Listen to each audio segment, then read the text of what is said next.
بسم اللہ الرحمن الرحیم۔ السلام علیکم۔ امید ہے سب دوست احباب خیریت سے ہوں گے۔ ہمارا یہ عصر کے بعد والا درس حدیث ویسے تو اخلاقیات پر ہی ہوتا ہے، لیکن آج کل جنگی حالات کے پیش نظر ہم نے اپنی گفتگو کا رخ تھوڑا سا جنگی احادیث کی طرف کیا ہوا ہے۔ آج کی حدیث ہے، حضرت عقبہ بن عامر رضی اللہ عنہ روایت کرتے ہیں کہ حضور نبی کریم صلی اللہ علیہ وسلم سے انہوں نے سنا کہ آپ علیہ السلام ممبر پر فرما رہے تھے وَأَعِدُّوا لَهُم مَّا اسْتَطَعْتُم مِّن قُوَّةٍ۔ یہ سورہ انفال کی آیت نمبر 60 ہے جو آپ علیہ السلام تلاوت فرما رہے تھے کہ ان کافروں سے لڑائی کے لیے تم تیاری کرو جس قدر تم سے ہو سکے۔ اس کے بعد آپ علیہ السلام نے ارشاد فرمایا الا ان القوۃ الرمی، الا ان القوۃ الرمی، الا ان القوۃ الرمی، کہ دھیان سے سن لو کہ قوت یعنی لڑائی کے اندر اصل طاقت پھینک کر مارنے میں ہے۔ الرمیو کا مطلب ہوتا ہے دور سے کسی چیز کو پھینک کر مارنا، اسی وجہ سے تیر اندازی کو بھی الرمیو کہا جاتا ہے۔ اسی طرح کنکریاں پھینکنے کو بھی الرمیو کہا جاتا ہے، جیسے کہ سورہ انفال میں ہے وما رمیت اذ رمیت ولکن اللہ رما۔ حضرات صحابہ کرام نے اس بات کی حقیقت کو سمجھا اور آپ علیہ السلام کے زمانے میں تیر اندازی کے اندر انہوں نے کمال پیدا کیا، اور پھر اسی ٹیکنالوجی کو انہوں نے ترقی دی، اور آپ علیہ السلام کے زمانے میں منجنیق مسلمانوں نے بنا لی تھی جس کے ذریعے سے دور سے بھاری پتھر مارے جاتے تھے تاکہ دشمنوں کے قلعوں کی دیواریں اور دروازے توڑے جا سکیں۔ اور پھر اسی ٹیکنالوجی کی ترقی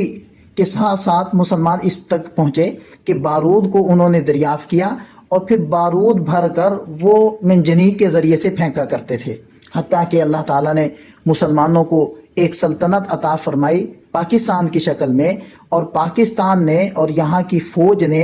اس چیز کی اہمیت کو سمجھا اور میزائل ٹیکنالوجی کو وقت کے ساتھ ساتھ امپروو کیا، اس کو ترقی دی، یہاں تک کہ آج پاکستان اس مقام پر کھڑا ہے کہ وہ باقاعدہ دشمن کی آنکھوں میں آنکھیں ڈال کر بات کر سکتا ہے اور اس کی اینٹ کا جواب پتھر سے دینے کی طاقت رکھتا ہے۔ آپ اندازہ لگائیں کہ سرکار دو عالم صلی اللہ علیہ وسلم آج سے تقریباً 1500 سال پہلے مسجد النبوی کے ممبر پر کھڑے ہو کر ایک بات ارشاد فرما رہے ہیں کہ مسلمانوں اس بات کو سمجھ لو کہ قوت اور طاقت اللہ نے رمی کے اندر رکھی ہے، اس رمی کو حاصل کرو، اس رمی میں کمال پیدا کرو۔ تم جب رمی کو حاصل کر لو گے تو تمہیں لڑائی کے اندر قوت حاصل ہو جائے گی۔ اس سے پتہ چلتا ہے کہ حضرت محمد مصطفیٰ صلی اللہ علیہ وسلم کو اللہ تعالیٰ نے کیا بصیرت اور کیا فراست عطا فرمائی تھی کہ آج کی جدید دنیا اس بات کو سمجھتی ہے اور اس چیز کی حقیقت کو وہ یقین کرتی ہے کہ پاور میں یہ غالب وہی ملک ہے جس کے پاس میزائل کی اچھی ٹیکنالوجی موجود ہے۔ اسی طرح حضرت خالد ابن ولید رضی اللہ عنہ فرماتے ہیں یہ کمال کے شمشیر زن بھی تھے، سیف من سیوف اللہ تھے، اللہ کی تلواروں میں سے ایک تلوار تھے۔ اسی طرح یہ بہت اچھے تیر انداز بھی تھے۔ تو کہتے ہیں کہ ایک مرتبہ حضرت عقبہ ابن عامر رضی اللہ عنہ نے مجھے کہا کہ اے خالد مل کر ہم تیر اندازی کیا کریں گے۔ تو کہتے ہیں کہ ہم مل کر تیر اندازی کرتے تو کچھ دنوں بعد انہوں نے میرے اندر کچھ سستی محسوس کی، تو فرمانے لگے کہ اے خالد میں تمہیں وہ بات نہ بتاؤں جو نبی پاک صلی اللہ علیہ وسلم نے مجھے فرمائی تھی؟ اور آپ علیہ السلام نے ارشاد فرمایا تھا کہ اللہ تعالیٰ اس تیر کی بدولت 3 لوگوں کو جنت میں داخل فرمائیں گے، تیر بنانے والے کو، تیر پکڑانے والے کو اور تیر چلانے والے کو۔ اور آج کے دور میں اور آج کی زبان میں اگر ہم اس کا ترجمہ کریں کہ آج کے دور کے اندر اللہ تعالیٰ میزائل بنانے والے کو جو مسلمانوں کی حفاظت کے لیے، اللہ کے دین کی بقا اور سربلندی کے لیے اور جہاد کی نیت سے جو میزائل بنا رہا ہے اس بنانے والے کی اللہ تعالیٰ بخشش فرمائیں گے، اور میزائل اٹھا کر پکڑانے والے کی بخشش فرمائیں گے، اور پھر اس کو چلانے والے کی بھی اللہ تعالیٰ بخشش فرمائیں گے۔ اور پھر حضرت عقبہ بن عامر رضی اللہ عنہ نے فرمایا کہ نبی پاک صلی اللہ علیہ وسلم نے فرمایا تھا اے مسلمانوں تم تیر اندازی سیکھو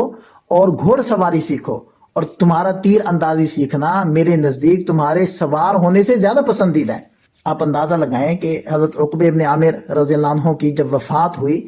تو ان کی ملکیت میں 70 کمانیں تھیں، اور ظاہری بات ہے 70 کمانیں تھی تو اس کے مطابق تیر بھی تھے۔ اور خود نبی پاک صلی اللہ علیہ وسلم کے بارے میں آپ نے یقیناً سنا پڑا ہوگا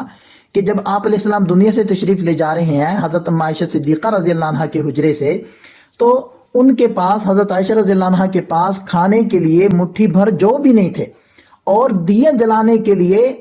تیل بھی نہیں تھا۔ اور جب سننے والیوں نے سنا تو انہوں نے حیرت زدہ ہو کر پوچھا کہ کیا دیا جلانے کے لیے بھی تیر نہیں تھا؟ تو حضرت عائشہ رضی اللہ عنہ فرماتی ہیں کہ اگر ہوتا تو اس کو پیٹ میں نہ ڈال لیتے، یعنی بھوک تھی۔ لیکن آپ علیہ السلام جب دنیا سے تشریف لے جا رہے ہیں تو آپ علیہ السلام کی ملکیت میں 5 کمانیں ہیں، اور تلواریں موجود ہیں، زریں موجود ہیں، اور ڈھالیں موجود ہیں۔ تو آپ علیہ السلام اسلحہ چھوڑ کر دنیا سے جا رہے ہیں،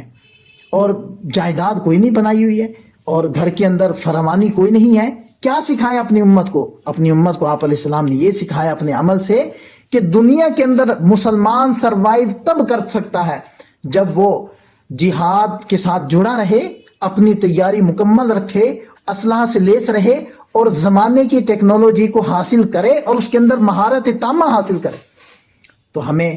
اللہ تعالیٰ کا شکر بھی ادا کرنا چاہیے کہ اللہ نے ہمیں ایک مسلمان ملک دیا ہے اور ایک بہادر فوج دی ہے، اور پھر فوج کے ساتھ ساتھ اللہ تعالیٰ نے ہمیں یہ توفیق دی ہے کہ ہم زمانے کے مطابق اپنی اسلحہ کی طاقت کو بڑھاوا دیتے رہیں، اور وقت کی ضرورت کے مطابق مختلف میزائل بناتے رہیں اور اس کے تجربات کرتے رہے ہیں۔ یہی وجہ ہے کہ آج مسلمان سٹینڈ کر رہے ہیں، آج مسلمان سینہ تان کر کھڑے ہیں۔ تو ہمیں اپنی فوج کے لیے اور اپنے بہادر جوانوں کے لیے اور ان کے پاس جو موجود سسٹم ہے اس کے لیے، پاکستان کے لیے، پاکستان کی عوام کے لیے، اور پوری دنیا کے اندر جہاں جہاں مسلمان موجود ہیں سب کے لیے ہمیں دعا مانگنی چاہیے، اس لیے کہ یہ اسباب جتنے بھی ہمارے پاس موجود ہیں یہ اسباب ثانوی حیثیت رکھتے ہیں۔ سب سے پہلی حیثیت وہ اللہ تعالیٰ کی مدد کی ہے، اور اللہ تعالیٰ کی مدد مسلمان کو ملتی ہے اللہ کی اطاعت کے ذریعے سے اور اللہ سے دعاؤں کے ذریعے سے۔ اللہ تعالیٰ ہمیں سمجھ عطا فرمائے، عمل کی توفیق عطا فرمائے۔